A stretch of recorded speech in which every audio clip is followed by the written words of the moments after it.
age, skin become thin. Collagen and elastin fiber এই দুটো fibroblast and keratinocyte দুটো important sell যা আমাদের বডিতে আছে এবং সেটা থেকে তৈরি হচ্ছে। এই কোলাজেন এন্ড ইলাস্টিন ফাইবার কি করে আমাদের স্কিনকে স্কিনের টাইটনেসটাকে মেনটেন করে, ইলাস্টিসিটিটাকে মেনটেন করে। বাট যদি এই কোলাজেন এন্ড ইলাস্টিন ফাইবারের প্রোডাকশনটা কমে যায় এবং এটা ডিস্ট্রাকশনটা বেড়ে যায়, তখন দেখা যায় যে স্কিনটা লুজ হতে শুরু করে, ইলাস্টিসিটিটা মেনটেন হয় না। আমাদের এজ যখন 20 পরে 30, 40 বা এর পরবর্তী সময়গুলোতে দেখা যায় যে কোলাজেন এন্ড ইলাস্টিন ফাইবারের প্রোডাকশনটাও কিন্তু কমে যাচ্ছে। সো স্কিনে বিভিন্ন ধরনের রিঙ্কলস আসতে শুরু করে।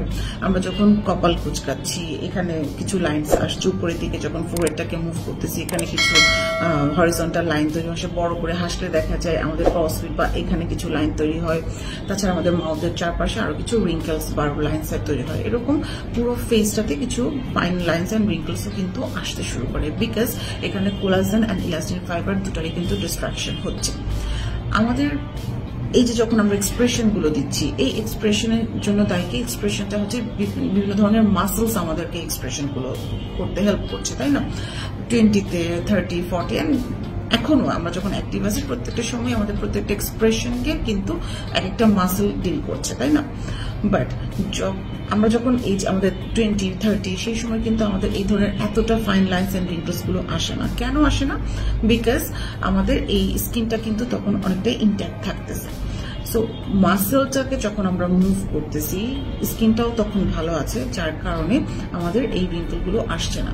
এই মাসেলটা যখন আমাদের এজ হয়ে যাচ্ছে তখন কি চেঞ্জ হয়ে যাচ্ছে? না, মাসেল কিন্তু চেঞ্জ হচ্ছে না, মাসেল কিন্তু সেম একইভাবে কাজ করছে। বাট স্কিনটা যখন থিন হয়ে যাচ্ছে, collagen fibre and elastin fibre ডিস্ট্রাকশনের কারণে যখন স্কিনটা থিন হয়ে যাচ্ছে, তখন কি হয়? স্কিনটা বারবার কুচকে যাচ্ছে, তাই না? সো এই যে স্কিনটা কুচকে যাচ্ছে, স্কিনের থিন হয়ে যাচ্ছে স্কিনটা, যার কারণে আমাদের এই রিঙ্কেল গুলো আসতে শুরু করছে। সো এই রিঙ্কেল গুলো বেসিক্যালি আমাদের কোলাজেন এন্ড ইলাস্টিন ফাইবার ডিস্ট্রাকশনের জন্য হচ্ছে, এবং এটাকে আমাদের অ্যাগেইন এন্ড অ্যাগেইন এটাকে স্টিমুলেট করা উচিত, যার কারণে এই ফাইবারগুলোর প্রোডাকশনটা ইনক্রিজ করে এবং রিঙ্কেলগুলো কম আসতে শুরু করে। এর জন্য একজন ডার্মাটোলজিস্টই কিন্তু আপনাকে হেল্প করতে পারবে অ্যাকচুয়ালি আপনার কি দরকার। বাট যাদের অলরেডি অনেক রিঙ্কেলস চলে আসছে তাদের জন্য কি করতে হবে? যাদের অলরেডি অনেক রিঙ্কেলস চলে আসছে তাদের জন্য কিন্তু বোটক্স করতে হবে, বিকজ এই যে রিঙ্কেলগুলো আসতে শুরু করেছে বিভিন্ন জায়গায় ফেসের, এই রিঙ্কেলগুলোকে আমরা কি বলি? Dynamic line. বিকজ আমাদের এক্সপ্রেশনের সাথে সাথে এই রিঙ্কেলগুলো আসতে শুরু করেছে। যদি আমরা এই যে রিঙ্কেলগুলো আসতে শুরু করেছে, যেটা আমাদের এইজের একটা সাইন হিসেবে আমরা দেখি, এটাকে যদি আমরা এখন স্টপ না করি তাহলে কি হবে? সেক্ষেত্রে দেখা যাবে যে বারবার রিঙ্কেল হওয়ার সাথে সাথে কিন্তু ওই যে ডায়নামিক লাইন যেটা আসতে শুরু করছে এক্সপ্রেশনের সাথে, সেক্ষেত্রে কিন্তু দেখা যাবে যে এটা স্ট্যাটিক লাইন হয়ে যাবে। স্ট্যাটিক লাইনটাকে বারবার কুচকানো বা এক্সপ্রেশনের সাথে সাথে স্কিনটা যখন কুচকে যাচ্ছে বা রিঙ্কেল তৈরি হচ্ছে, এটা যদি আমরা অফ না করি এই কুচকানোটাকে, তাহলে এটা একদম পার্মানেন্ট একটা লাইনে পরিণত হয় এবং এই পার্মানেন্ট লাইনটাকে আমরা বলি ডায়নামিক লাইন। সো এই জিনিসটাকে কারেকশনের জন্য আমাদের প্রয়োজন কি? বোটক্স।